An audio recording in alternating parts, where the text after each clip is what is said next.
On va faire une vidéo aujourd'hui sur la crise de Dubaï de 2008. En fait, on aborde souvent aujourd'hui le mot bulle, le mot crise à Dubaï pour parler de la situation actuelle, de la hausse, où on se pose des questions. Et je pense que c'est très important en fait d'aller étudier tout simplement qu'est-ce qui s'est passé en 2008, pourquoi il y a eu une bulle à Dubaï. On va un peu étudier ça sous trois angles. Le premier angle, ça va être simplement d'aller voir, ok, c'était quoi une bulle, à quoi ça ressemblait vraiment, qu'est-ce qui s'est passé, c'est quoi les trois causes et c'est quoi les cinq étapes de la bulle. Ensuite, dans un second temps, ce qu'on va aller faire, c'est on va aller voir quelles sont les trois choses les trois indicateurs qu'on aurait pu surveiller pour être sûr de voir venir cette bulle.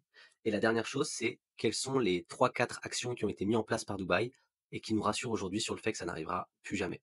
Donc je rentre directement dans le vif du sujet avec ce graphique qui montre tout simplement l'évolution des prix du marché de Dubaï. Donc nous, on est ici, on va dire en 2023, et ici, on voit le pic de 2008. Ce que je veux vraiment marquer dans cette vidéo, c'est ce point-là. Ici, les prix, ils ont pris 70% en un an. Ici, les prix, ils ont perdu 40% en un an. Je veux juste que vous ayez en tête la magnitude de ce qui s'est passé. Parce qu'il y a beaucoup de gens qui disent, oui, Dubaï, c'est une bulle. Non, non, c'est ça une bulle. Une bulle, c'est quand quelqu'un il achète à 100 000, il revend à 170 000, il fait 70 000 euros dans l'année.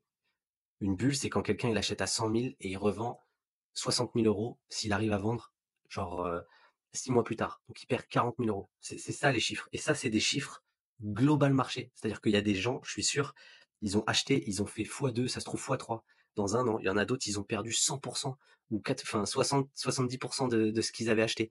Donc voilà, juste pour avoir une idée, une bulle, c'est quelque chose d'énorme. C'est pas ce qu'on vit. Aujourd'hui, on peut parler de cycle aussi ou pas à Dubaï, mais de bulle, c'est quand même un peu exagéré.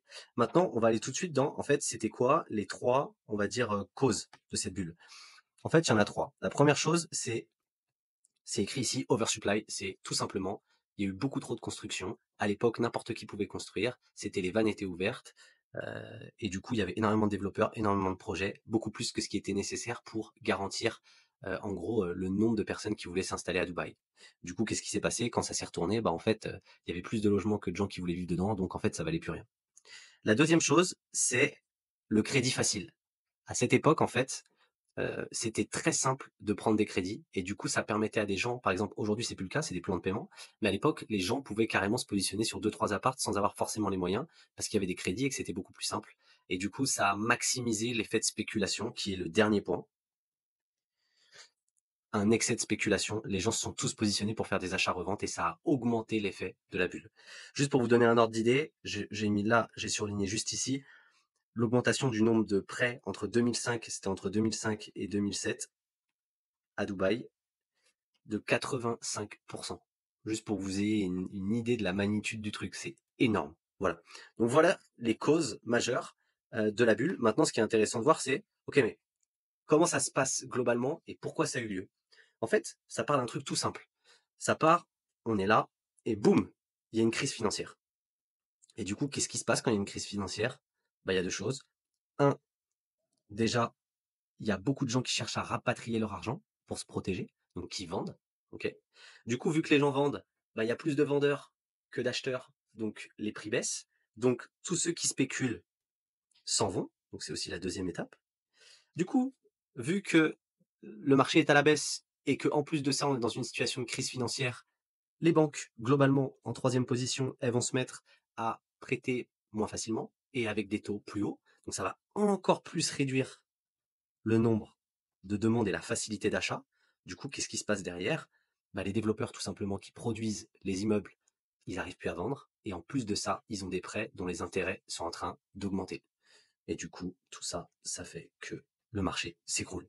Maintenant, la question c'est comment on aurait pu le voir venir et quels sont les indicateurs qu'on aurait pu surveiller.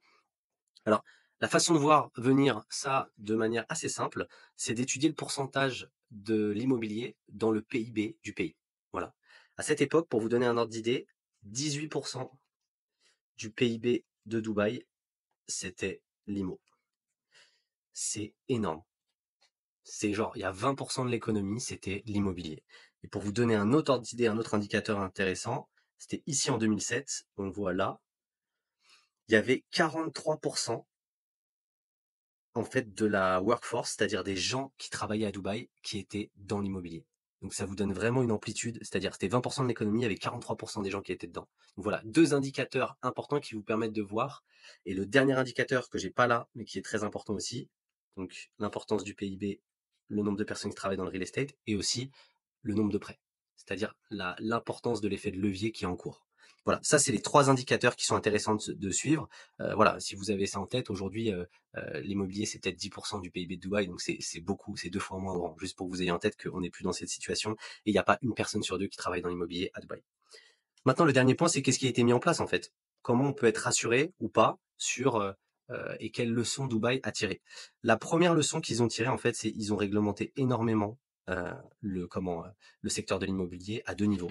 Un, au niveau des agents, c'est-à-dire c'est plus aussi facile qu'avant de devenir agent. Il y a des certifications, il y a des contrôles, c'est vraiment plus complexe. Et deux, au niveau des développeurs, pareil. Ils ont énormément restreint. Ça a permis de restreindre déjà le nombre de pratiquants, du coup le nombre de projets, du coup le nombre de ventes. Enfin, en gros, ça a enlevé un peu la bulle et ça leur a permis d'avoir la main mise pour contrôler ce qui se passait.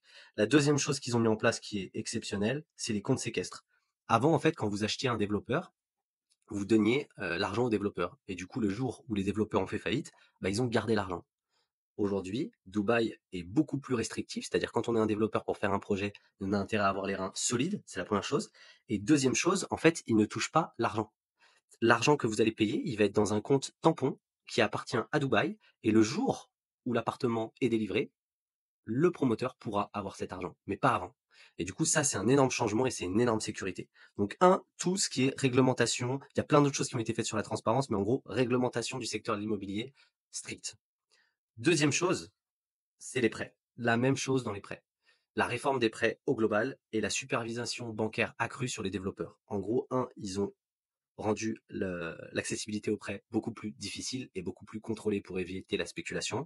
Et deux, ils ont énormément contrôlé les prêts qu'ils donnaient aux développeurs et ils ont contrôlé énormément les situations financières de tous les développeurs pour être sûr que quand quelqu'un fait un projet à Dubaï, s'il veut se positionner dessus, il faut au moins qu'il ait 20-30% déjà de son apport, qu'il soit prêt à lancer le projet pour que si le projet n'est pas toutes les ventes, ben, il puisse quand même tenir. Plein de choses comme ça en fait. Donc ça a garanti aussi. Donc il y avait secteur immobilier, deux, tout ce qui est prêt, et trois, tout simplement la diversification économique. Aujourd'hui, Dubaï était très faible parce que 20% de leur économie dépendait du real estate. Donc quand l'immobilier s'est effondré, bah, l'économie s'est effondrée. Aujourd'hui, c'est beaucoup moins le cas et du coup, forcément, c'est beaucoup moins risqué. Du coup, avec cette vidéo, vous avez pu voir c'était quoi vraiment une crise, pour voir que c'est pas ce qu'il y a maintenant, quelles étaient les 3 causes, quelles étaient les 5 étapes du déroulement d'une crise. Vous avez vu aussi comment on peut la voir venir en surveillant 2-3 indicateurs aujourd'hui, et finalement, vous avez vu aussi les 3-4 actions qui ont été mises en place par le gouvernement de Dubaï pour plus que ça arrive. Voilà, j'espère que cette vidéo vous a été utile et vous a rassuré un petit peu. Merci à vous d'avoir écouté. Au revoir.